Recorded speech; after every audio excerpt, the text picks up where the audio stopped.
So star Matt Damon and director Paul Greengrass re-team for the third entry in the Jason Bourne franchise as they attempt to close off these secrets of the Michalak assassin's dark past in the highest grossing film of the entire franchise, with the Bourne Ultimatum.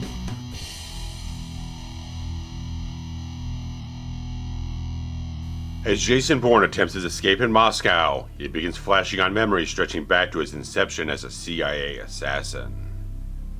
As he delivers the news of Marie Kreuz's death to her brother, he vows to find out who made him who he was, and stop it once and for all.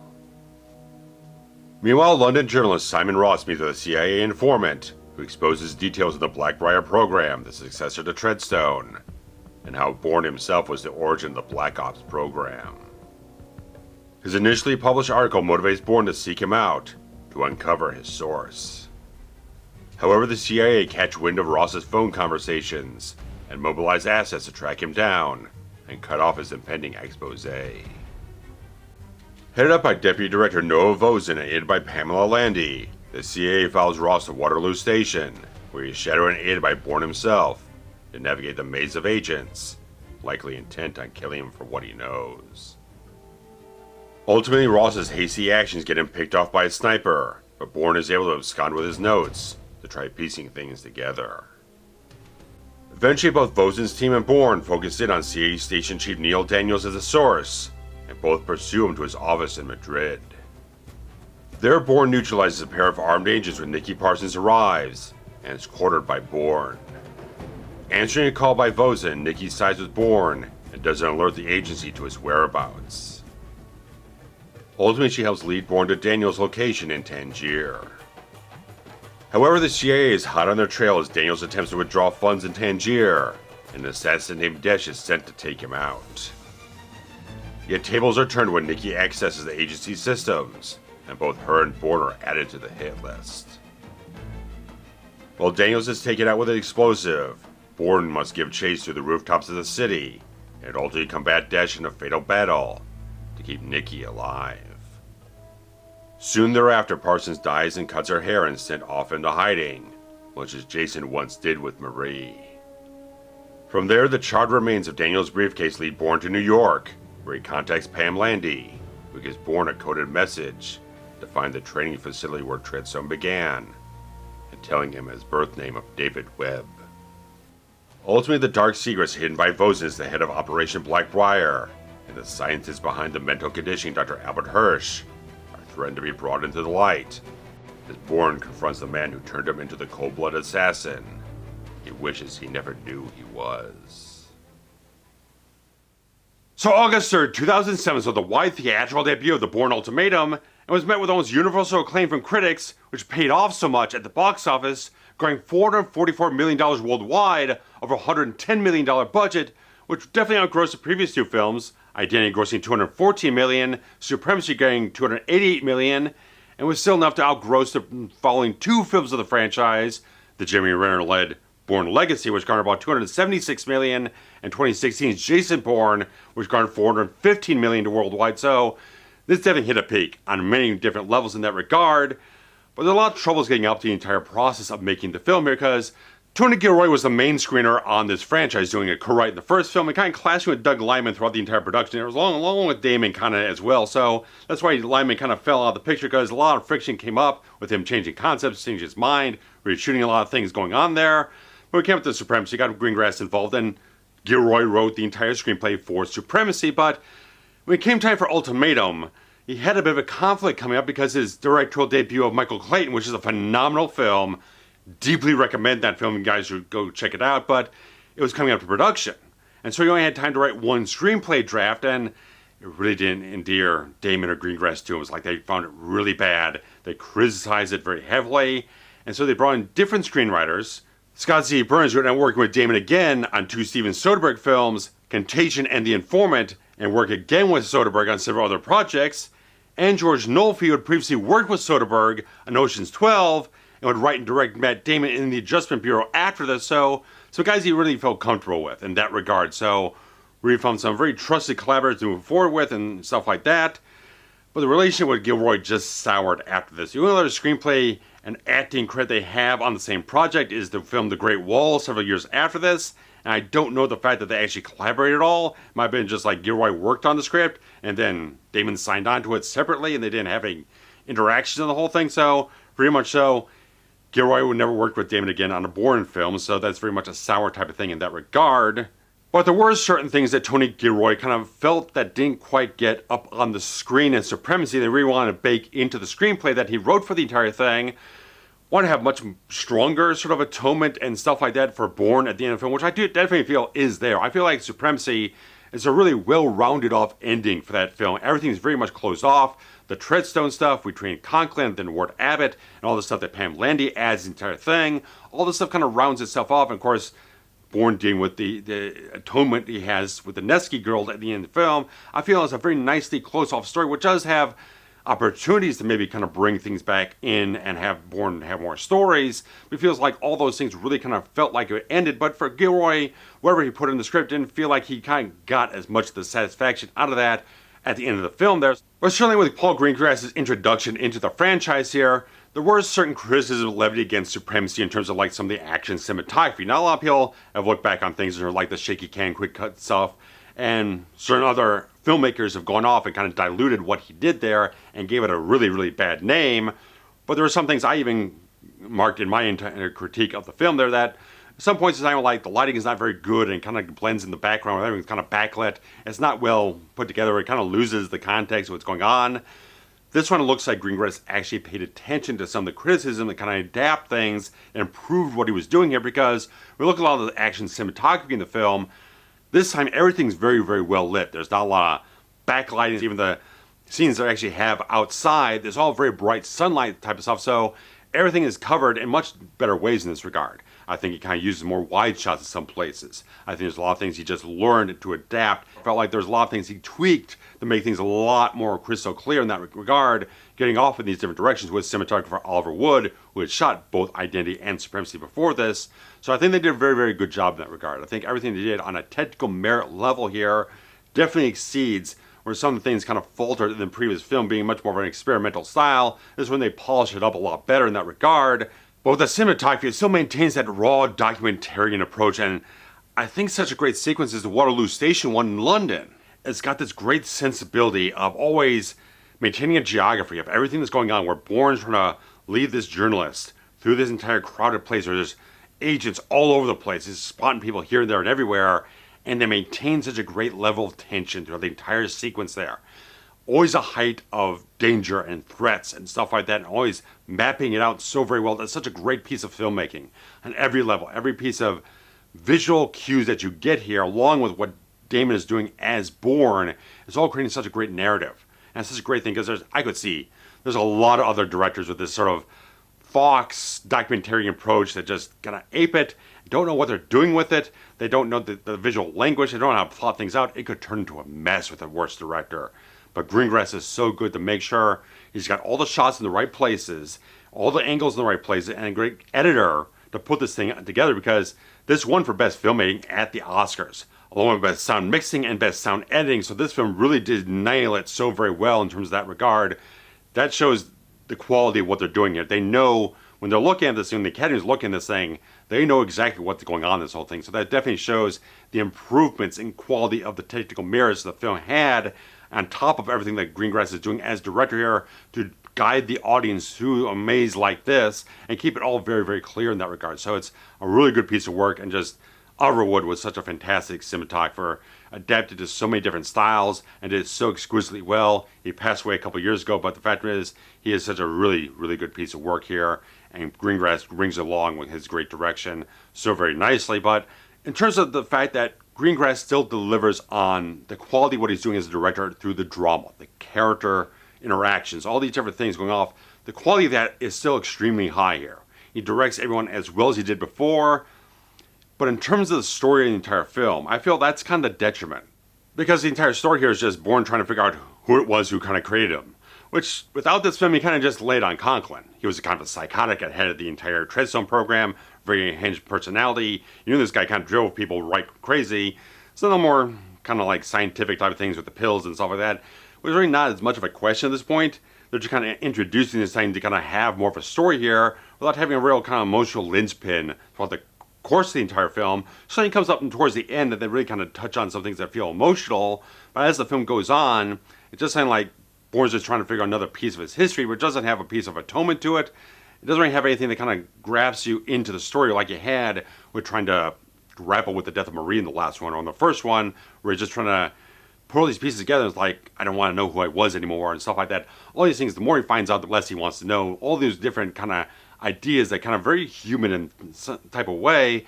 There's much more of a clinical sort of idea behind the story here that doesn't have that emotional linchpin that really kind of drives the kind of audience's connection to the story in such a way. But moving over to the cast, of course, Matt Damon, returning as Jason Bourne, still maintains the quality he always has with his character. He always ups his game in terms of like the physicality, the choreography, all that type of stuff, all the fighting training and all that type of stuff, and it's all exceptionally well done. Handled with stunt coordinator Jeff Amata, who's one of the best in the field. The guy has like 200 credits over the last 40 years. He's one of the best guys ever, and he has held with this franchise since the first film, and just does a great work working with a guy like Damon to make sure they maintain that quality overall. But the performance is so good. Just that every single thing you have feels like it's a perfect thread through from one film to the next, to have that integrity with the character held so much through Damon's performance and knowing what the character is. He does have a lot of that input into the creative direction of these films moving forward to maintain that certain soul of the character. So much of what the character is driven by is still in those scripts and driven through his performance so much. I like that the fact that he never falls off. He never gets tired, he never phones it in. It's always a really solid performance from him every time he steps in front of the screen as this character. But I do feel like, again, there's certain elements here. Like the thing with Nikki Parsons, getting Julia Stiles back in here, who I think is absolutely phenomenal as well. I think there's a little bit of an untapped potential there, because as she takes his turn and kind of sides with Bourne, everything she's been through. Like the last time they were face to face together, he was yelling at her with a gun in the freaking hallway or whatnot in Supremacy, and she was damn near traumatized by the whole thing.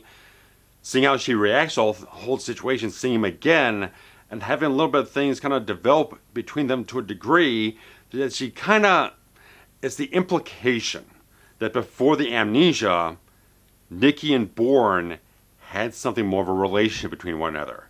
She says things were a bit difficult for her, complicated. There's more under the surface than gets explored. I feel that's very much an untapped potential here, that they have this one little scene and they're playing very ambiguous. They don't really outright say it, but it feels like they probably had like an intimate relationship that kind of, again, complicated this sort of professional relationship they had in that regard. And I feel like they could have tapped something more. It's like, I know you don't want to betray the romance you had with Marie, but they kind of tip things off to something that he might have been before this, and have the certain, something to grapple with. That he had this relationship with this woman before he lost his memory, and having to try and come to grips with that. Just something more to play with these two characters, with two fantastic actors. I think there was something that just had the potential to add something more into what he was. So I just feel like there's something here between these two great actors who got great chemistry and great rapport with one another. They have a lot of great potential here. It just never really goes anywhere. And it's very unfortunate, because the Nikki Parsons character is a very interesting one, as they kind of brought her back and kind of still kind of layering a little bit more on top of her, giving her a little bit of heavier stuff every single time she came into the story. I know that she comes back in the Jason Bourne film of 2016. I just feel like there was not as much even explored there, because she's kind of more of an instigator to the plot than since really kind of dealt with it as emotional tie-in with Bourne's past. But Joan Allen coming back as Pam Landy, she's fantastic. She has that great, excellent perceptive quality about herself. She's not acting on these weird impulses that Noah Voseman is doing in the type of thing, where he does have those motivations, but she's very much that calculated sensibility of seeing much more deeper into the situation and having a little bit of past now with Bourne and having a certain feeling about the guy, that she can use that to kind of guide her towards what she feels Bourne is trying to do in these situations here and kind of inform her about what path to take, but she's really not in control of the situation here. So it's interesting. But again, another thing was like, it feels like it's nothing better than what she had last time. You're not giving her something more on top of what she had last time, dealing with Brian Cox's Ward Abbott. They got to deal with that power play of those two characters back and forth, and having that growth in that previous film. There's nowhere new to go with her in this film. That's kind of the thing. even though there's a lot of great merits to the entire film, just feel like the story elements are kind of on auto cruise to a certain degree. They're kind of doing a lot of things that we've already done before. We're not really pushing things to great new directions with a lot of people. Again, Joan Allen's fantastic. She's excellent. There's not a lot of new things for her to do that kind of let her shine even more than she did before. But you get some new things, like you got Scott Glenn coming in this thing as Ramírez, the new CIA director, who is actually, again, sadly, greatly underutilized. He's a phenomenal actor. Just, man, Scott Glenn bowls me over. He's so good. But he's got, I don't know, 3 minutes of screen time in the film. There's not much for him to do. And then you got David Stratharin, who's got much more of the entire thing as Noah Voseman, kind of being the guy ahead of Blackbriar, the evolution of Treadstone, the further darker end of the entire thing. And he's, again, doing a lot of things that were done before, but he's still doing them very, very well. He's a guy who's like, he's not as transparent of a sort of shady personality as like Conklin was, but he's no less dangerous. He's no less of a threat to anyone in that regard. He's very much driven by some very dark type of things and just looking to cover up as much as he can and looking to stop people dead in their tracks and cut it off and just end it. So it's like that's very extremist sort of behavior from him. And so it's interesting. It's very well performed. Again, all these things are very well performed. I like the fact that this franchise attracts some exceptional fucking talent. All these people are just like blockbuster talents in terms of acting. They're amazing people. It just feels like we've been there and done that. And it's kind of the thing that gets to a certain point going on into the later films of the franchise. There's not a lot of new ideas. There's not like new things explored. There's not new directions going with anything. It just feels like it's the same old, same old. I mean, Albert Finney coming in as the guy who's like really at the core of this entire thing. Dr. Albert Hirsch, the guy who trained these guys, conditioned them, broke them down. He's vile. He's just a ghastly human being in this entire film, and he portrays it with a level of sleaze in that regard. You just feel this guy's so salacious, and he's just so repugnant in that regard. So he does a very good job. Him and Bourne together kind of clashing and unlocking all those memories and finally getting some of that emotional core dug out of Bourne in the entire thing. You really feel that in those scenes. Having Bourne confront that thing and trying to unlock those memories, trying to deal and grapple with the entire thing and come to grips with everything he did in his prior life, it's like you can't even rationalize the thought process, the person that he was before. He can't connect with that anymore.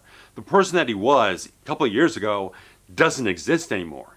He doesn't understand the pathology of how that version of himself, the David Webb version of himself, got to that point where he just severed all sense of humanity, all sense of empathy, everything like that, to just be a cold-blooded killer, which again comes back around in identity when he kind of flinches in terms of Wombosi, when he can't kill Wombosi in front of his own kid.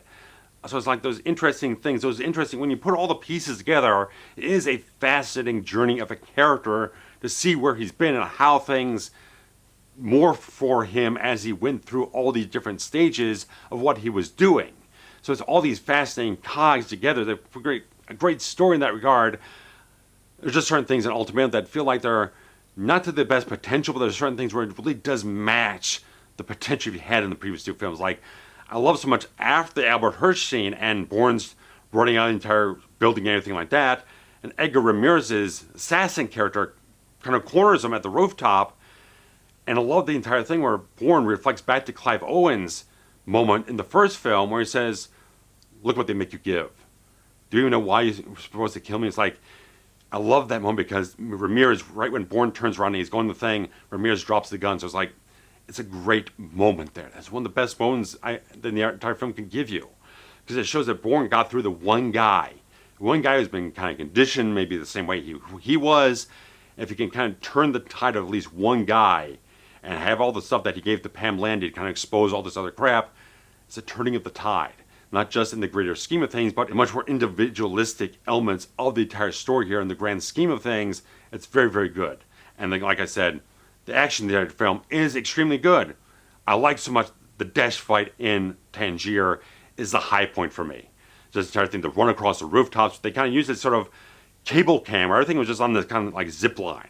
Because they couldn't do a crane or anything like that with the way the entire city is kind of laid out. There's no way they could really do it any other way. They had to put this cable system together where they could just zip the camera across like yards and yards and yards or whatnot of just like rooftops and stuff like that, and just had all those things. And when you get up to that fight itself, it's so crisp. It's so clean. I like the fact when you have certain points where, again, you get some wide shots in the entire thing, when Dash is kind of doing some flippy-floppy things into a kick or whatnot, it's all very well done. It's like, it's all snappy, it's all sharp, all that type of stuff. It's such a great fight overall that gets the adrenaline pumping. It's such a great sequence. It's one of the best fight sequences in the entire franchise for me. I think it's so fantastically well done in that regard. As a consequence to it, it has an emotion to it to a certain degree, has a veracity to it, so it's like it's so very well done between two guys who probably worked their goddamn asses off to get it exactly right before shooting. Phenomenal job. And we do have some car chases here, as is a standard for the franchise, and the entire chase through New York City with the cop car and everything else is an extremely well done sequence. The crash is just horrible. Horrible to witness in that regard. You can feel it so much. Can't possibly have the same emotional ferocity as the one in Supremacy, because you got Bourne and Kirill, just like that. That's just the apex of everything. Just like, this is the guy who killed Marie, and there's no matching that sort of level of emotional investment at all, period. But it's still a very good sequence. Everything's really well done on so many different levels here. It's an intense sequence. All these different things in terms of the action is so extremely well done. And moving on to the score done by John Powell here, because he's been such a reliable composer for the entire franchise, and does a really nice job here. He creates some very propulsive action cues, adds some different sort of flavors when you go to Tangier and a couple other places here. Kind of mixing up a couple different things here and there to kind of keep it a little bit fresh, but still very familiar for the entire franchise. So not a ton of new stuff, but still very good stuff. Much more to say on Moby's end, because he put together a brand new version of Extreme Rays called Extreme Rays Bourne Ultimatum, and this is something he wanted to do for every subsequent sequel, kind of record new versions, some new vocals, new arrangements, stuff like that. This kind of artistically channels himself instead of just like, here's the same old version I did years and years ago. Kind of freshen it up for each version in the entire franchise. So nice everything on his end. And of course, I love the endings to so many of these films. It's like they have such a nice sort of witty sensibility about them, especially this one. I mean, just like the fact that you got the entire thing with the rooftop chase, getting Bourne kind of jumping off the rooftop and kind of getting Bozeman shooting him. You're not quite certain. The entire thing they have where Nikki Parsons, she's watching the sort of news broadcast about the fallout for everything, where everyone's getting kind of arraigned or getting investigated or freaking arrested here and there, stuff like that. The entire thing is kind of falling together, and they're kind of talking about, oh, we still don't know the kind of whereabouts of David Webb, aka Jason Bourne. Been sweeping the East River for 3 days, but after all that time, still no body's been found. Song kicks in, smile on her face. She knows, haven't found no body yet. That means he's still out there, and you're never gonna find one. So that just is a nice, rewarding thing for the audience, and kicks that song in, because it kind of, that song's kind of the thing to kind of tell you, like, some things are kind of okay, all right. It's kind of an upbeat swing for a film that can tend to be kind of heavy and dark and a little bleak at times, but it gives you that sort of uptick. It's like, yeah, okay, rewarding the audience, give them a little bit of a happy moment there at the end of the whole thing. We're talking about certain things in the entire course of the film here, because one main thing I was kind of having, I've always had a bit of a contentious thing about, because it had the ending of Supremacy, which was kind of a last minute sort of redo on the entire film, where Bourne goes back to New York, he calls up Pam Landy, they have this very kind of nice conversation that kind of bonds the characters back together, and the Moby song kicks off. It's a really wonderful ending. It's a perfect ending in the entire film. They decided for this one to recontextualize it, and they had to reshoot everything to make everything fit in continuity, because when they shot it for Supremacy, it's kind of like spring or summertime outside of New York. Well, now they're actually shooting in like winter time, so they can't match the seasons and whatnot when they're shooting all the other stuff around it, so they reshoot it and various other things, and they changed all the context for it, because at the end of Supremacy, the scene feels like a really good closed book. It feels like Bourne's kind of finally made his way back home, and they kind of want to connect with Landy to a degree. He's kind of like just peering in a little bit, just trying to just make sure, because he says, you stupid, I hear you've been looking for me, and stuff like that. And her intention in that ending for Supremacy is just the fact that she wants to check in on him and kind of bring him back in the fold and kind of mend some fences in that regard. So I liked so much that implication. It felt like a very warm ending and rewarding one as well. But now in Ultimatum, they recontextualize it to have it be like close to the end of the film, whereas this entire thing where it's more of just like them kind of talking in code for her to pass some information along to Bourne to facilitate more in the plot for him to kind of uncover certain things of his past. So it has a completely different emotional context. It's much more of a spy game type of thing. Instead of being a real emotional connection point for the two characters, it's much less of that now. So I've always had a bit of a skewed sensibility about the entire thing, and just like I like it so much. It's the ending of Supremacy with that context and all that type of stuff. Now it's flipped on its head and it's changed off to something else. It doesn't have the same weight and merit to it. It just feels like it's a completely different type of thing. But Ultimatum was always the one I'd not watched as much. I watched Identity Playtime, Supremacy. I thought it was one of the best sequels out there in terms of action or pretty much anything else in that regard. I thought it was one of the best sequels ever. I just never really felt like I needed to watch Ultimatum that much because, like I said, Supremacy didn't leave a lot of hanging threads. It kind of cut things off in a nice rounded sensibility in that regard. Didn't feel like there was much of a propulsion that I actually go into watch the next film after that much. And now I kind of feel like I probably understand why I never really kind of went back to Ultimatum time and time again and kind of talked about it or thought about it or something else like that. Great action sequences. Technical merits, like I said, are all very much on point. I just feel like the writers and filmmakers here never really honed in on the emotional tethers here that they do have present, but never really accentuate them. They have these certain elements here that could be used for further deeper exploration of who Jason Bourne is and reflection on who he was, but never really go that route. They kind of focus much more on the psychological elements and kind of much more clinical A to B to C sort of plot elements of the CIA and all these other things. It doesn't really get deeper into the core of what you could drive out as a really emotional story here.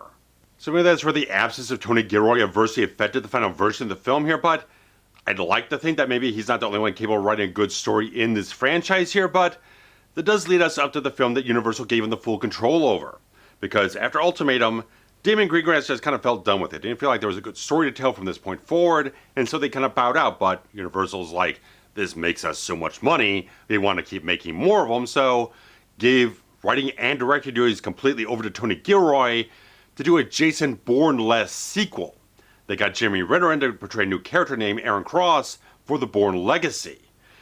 And it was a whole thing where I saw this on opening weekend. And that's the only time I ever saw this thing. And I did write a review of it at the time, so my thoughts on this film are very crystal clear from that first viewing. And I found it boring as hell. I was so bored sitting in the theater watching an action film that barely has any action in it. About 2 hours long, maybe 12 to 15 minutes worth of action in the entire runtime of the film. It was so bogged down as a side sequel to Bourne Ultimatum because it overlaps with the events of that film and trying to like tie everything in as like a bigger picture type of deal in the whole thing. It's such a cluttered screenplay. And it's got so many things going on where it's like Edward Norton portraying another sort of big CIA type of guy in the whole thing, and he's going from scene to scene to scene, doing random exposition dumps about all the type of stuff, the ramifications of everything that's fallen out from Blackbriar and all this other stuff that happened in Ultimatum, and it has so little to do with the character of Aaron Cross. And I just found it just like, it was just dull. I did not enjoy sitting through this whole thing. I had a very bad reaction to the whole film. I was not emotionally connected to Aaron Cross. He has very poor motivations. There's nothing selfless about what he does in the entire film that just made it such a bland, dull film that just did not function on any great level in that regard. And of course, from this point forward, even though it makes a good solid amount of money, not nearly as much as Ultimatum, but it's a good, solid, profitable film, but it just never led to anything else. It's the fact that there were talks about maybe the Aaron Cross, Jason Bourne crossover film at some points. They two would join up and meet up or something else like that, but despite kind of talk about it, it never really went anywhere. And so it took up to 2016, where Damon and Greengrass finally come back and do Jason Bourne. We're not using any of the names of the novels anymore because what's the point? What's the point? You deviate so far from what those novels were, just go off in a different direction, use a different name or something else like that. And again, I saw this one time in the theater opening weekend, and I didn't write a review of it at the time, but the fact is I just remember feeling like we've seen it before. It's just old hat, same old stuff. Because this is 2016, 9 years after Ultimatum, and the action genre has progressed to very great degrees at this point in time, making, even though Greengrass does the shaky cam type of thing very, very well, he's a master at it, we've kind of gone beyond that.